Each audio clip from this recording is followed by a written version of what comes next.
Évangile de Jésus-Christ selon sa marche. Gloire à toi, Seigneur. Jésus se mettait en route quand un homme accourut vers lui. Il se mit à genoux et lui demanda « Bon maître, que dois-je faire pour avoir en héritage la vie éternelle ?» Jésus lui répondit « Pourquoi m'appelles-tu bon ? Personne n'est bon, sinon Dieu seul. Tu connais les commandements. Ne commets pas de meurtre, ne commets pas d'adultère, ne commets pas de vol, ne porte pas de faux témoignages, ne fais de tort à personne, honore ton père et ta mère. » L'homme répondit « Maître, j'ai observé tous ces commandements depuis ma jeunesse. » Posant alors son regard sur lui, Jésus se mit à l'aimer. Il lui dit « Une chose te manque, va, vends tout ce que tu as, donne-le aux pauvres, et tu auras un trésor au ciel. Puis, viens et suis-moi. » Mais lui, à ces mots, devint sombre et s'en alla tout triste, car il avait de grands biens. Alors, Jésus regarda tout autour de lui et dit à ses disciples « Comme il sera difficile à ceux qui possèdent des richesses d'entrer dans le royaume de Dieu. » Les disciples étaient stupéfaits de ces paroles, mais Jésus reprend « Mes enfants, comme il est difficile d'entrer dans le royaume de Dieu, il est plus facile à un chameau de passer par le trou d'une aiguille qu'à un riche d'entrer dans le royaume de Dieu. » De plus en plus déconcertés, les disciples se demandaient entre eux « Mais alors, qui peut être sauvé ?» Jésus les regarda et répond « Pour les hommes, cela est impossible, mais pas pour Dieu, car tout est possible à Dieu. » Pierre se mit à dire à Jésus « Voilà que nous avons tout quitté pour te suivre. » Jésus déclara « Amen, je vous le dis, personne n'aura quitté à cause de moi et de l'Évangile une maison, des frères, des sœurs, une mère, un père, des enfants ou une terre, sans qu'ils reçoivent en ce temps déjà le centuple. Maison, frères, sœurs, mères, enfants et terres, avec des persécutions et dans le monde à venir la vie éternelle. » Acclamons la parole de Dieu.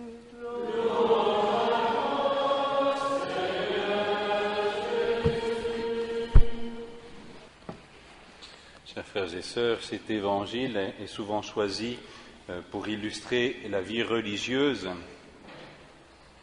Après une demande générale adressée à ce jeune homme qui vient vers Jésus, que dois-je faire pour avoir la vie éternelle? Jésus répond les commandements. Ensuite, Jésus lui donne un conseil, et c'est le sens des vœux religieux, qui sont des conseils que Jésus donne. Si tu veux, tu peux faire aussi ça. Et de fait, Saint-Pierre, les disciples, dans la voie de Saint-Pierre, comprennent bien que pour eux, il y a quelque chose de spécial. Et pour nous, qui avons tout quitté pour te suivre, qu'est-ce qu'il y aura? Donc ils sentent bien que ça leur est adressé de manière particulière. Si certains sont appelés d'une manière plus radicale à vivre ce conseil, nous voyons cependant qu'il concerne tous les chrétiens, chacun d'entre nous. Parce que dans l'évangile que nous venons d'entendre, il y a cette incise de Jésus à ses disciples, comme il sera difficile à ceux qui possèdent les richesses d'entrer dans le royaume de Dieu. Ça, il l'adresse à tous. Et le verset qui introduisait notre évangile était « Heureux les pauvres de cœur, le royaume des cieux est à eux ». Autrement dit, c'est pour tous. Alors peut-être qu'on serait tenté de minimiser le fait, souvent quand vous lisez des commentaires de cet évangile, c'est le chameau qui doit passer par le chat d'une aiguille, on vous explique que c'était une porte de Jérusalem, mais bon, c'est pas tout à fait avéré. Moi j'ai trouvé un autre commentaire qui dit, c'était assez courant comme image, et on parlait même d'un éléphant, toujours dans le chat d'une aiguille. Tout ça pour dire qu'il y a une grande inconvenance, disons, pour les riches d'entrer dans le royaume.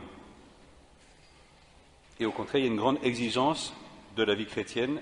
Une des grandes exigences de la vie chrétienne, c'est le détachement des richesses. Alors évidemment, nous, quand nous entendons détachement des richesses, on pense les richesses matérielles, on pense grosses voitures, grand standing, on pense argent, mais je pense que dans la richesse, on peut inclure tout ce qui va avec, le pouvoir, l'honneur. Quelquefois, on n'est pas très attaché à l'argent, mais on est très attaché aux salutations, à la vaine gloire, à beaucoup de choses de cette sorte. Notre cœur est très attaché à ces petites marques de respect. Les richesses, cela peut être aussi tout attachement déréglé aux choses de ce monde.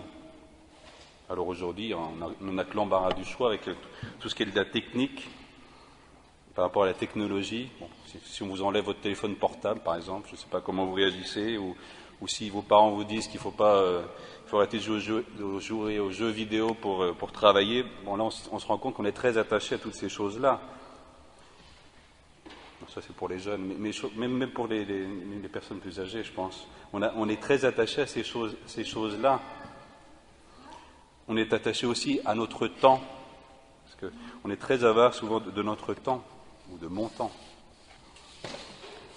Donc cette invitation de l'Évangile au détachement, il est pour chacun d'entre nous, et saint Paul, dans le commentaire qu'il fait dans ses lettres, il invite les chrétiens à vivre dans ce monde comme s'ils n'y vivaient pas, c'est-à-dire à ne pas s'attacher aux choses, être mariés, sans être mariés, avoir des richesses, mais ne pas s'y attacher, etc., d'être détaché. Autrement dit, il faut que Dieu soit le premier servi dans ma vie.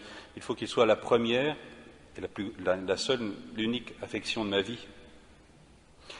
Ce qui est très intéressant dans cet évangile, c'est que à ceux qui vivent ce détachement, Jésus promet le centuple dans cette vie. Et de fait, quand je sers le Créateur, que je ne me laisse pas servir par les créatures, toute la création me devient un cadeau. Tout m'est donné par Dieu comme une marque de son amour. Et au contraire, celui qui s'agrippe au bien de cette vie perd sa vie, perd la vie en général. Donc cet évangile est une invitation à la sagesse, à ne pas nous attacher de manière démesurée aux choses de ce monde, mais c'est surtout une invitation à le suivre lui, Jésus. Autrement dit, ce n'est pas juste un art de vivre, ce détachement des richesses, des choses de ce monde, est au service d'un attachement plus grand au Christ. Une seule chose te manque. Viens, suis-moi. La plénitude, la vie éternelle, déjà sur cette terre, c'est Jésus. Autrement dit, ce conseil que Jésus nous donne, il est en lien avec la vie mystique, c'est-à-dire la vie d'intimité avec le Seigneur. La vie mystique, c'est tout perdre pour le gagner, lui, le Seigneur. C'est lui l'unique nécessaire. Cette année, nous fêtons de manière particulière Saint François d'Assise.